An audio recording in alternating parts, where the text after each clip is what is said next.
মুসলমান ছাড়া কেউ রোজা রাখতে পারে না, মুসলমান ছাড়া কেউ নামাজ পড়তে পারে না। যদি মুসলমান না হয়েও এ কাজ কেউ করে, সে মুসলমানের সবচেয়ে বড় শত্রু।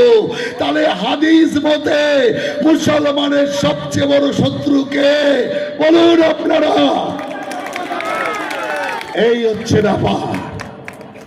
আমি বলছি না, হাদিস বলছে। আপনাদের ধর্ম মঞ্চটাকে একটা নাটকের মঞ্চ বানিয়েছে। আমাকে একদিন এক সাংবাদিক জিজ্ঞাসা করলো, দাদা মমতা ব্যানার্জি তো নামাজ পড়তে জানে না, তাই এই রকম করে হাত আকাশের দিকে তুলে চোখ আকাশের দিকে রেখে বিড়বিড় করে কি বলে? আমি বললাম, কি আর বলবে, হয় মোদিকে গালি দেয়, নয় বিজেপিকে গালি দেয়, আর কি করবে? ও তো নামাজ আদা করতে জানে না। তাই মুসলমান ভাই বলতে চাই, এক শাড়ি পরা ব্রাহ্মণ কন্যা আপনারই মঞ্চের নিচে এসে দাঁড়ালো।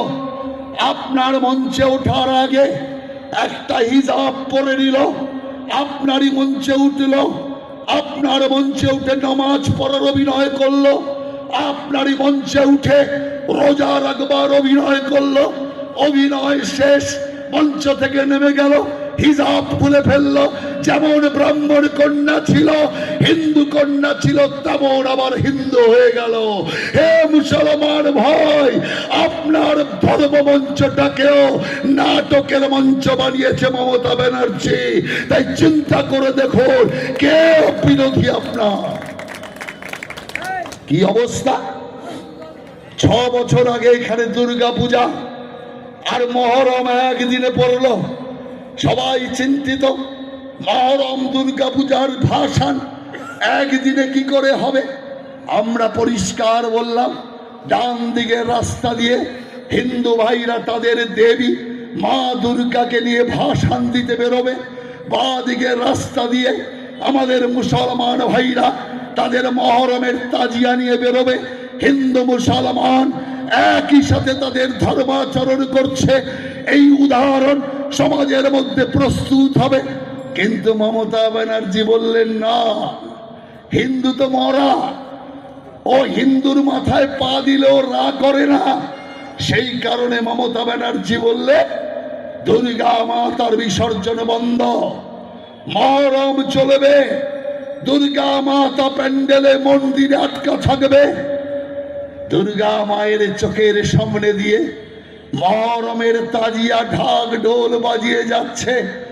মা দুর্গা নিশ্চয়ই কার্তিক গণেশকে জিজ্ঞাসা করেছে, হে কার্তিক গণেশ, একটু বাইরে বেরিয়ে খোঁজ নিয়ে দেখ, আমরা ভুল করে পশ্চিম বাংলার বদলে আমরা পূর্ব বাংলায় চলে আসিনি তো? কার্তিক গণেশ বলল, না মা, আমরা পশ্চিম বাংলাতেই এসছি, এখানে এখন মমতা বেগমের রাজত্ব, তাই মমতা বেগমের রাজত্বে এটাই হবে। অবস্থা কি তাকিয়ে দেখেছেন? বাংলাদেশের ত্রিপু দাসকে হিন্দু হওয়ার অপরাধে জ্যান্ত চালিয়ে মারা হয়, আর এখানেই আপনাদের পাশের জেলা মুর্শিদাবাদে হরগোবিন্দ দাস আর তার ছেলে চন্দন দাসকে প্রকাশ্যে হিন্দু হওয়ার অপরাধে কুপিয়ে কুপিয়ে হত্যা করা হয়। এখানে আপনি দুর্গা পূজা করতে পারেন না।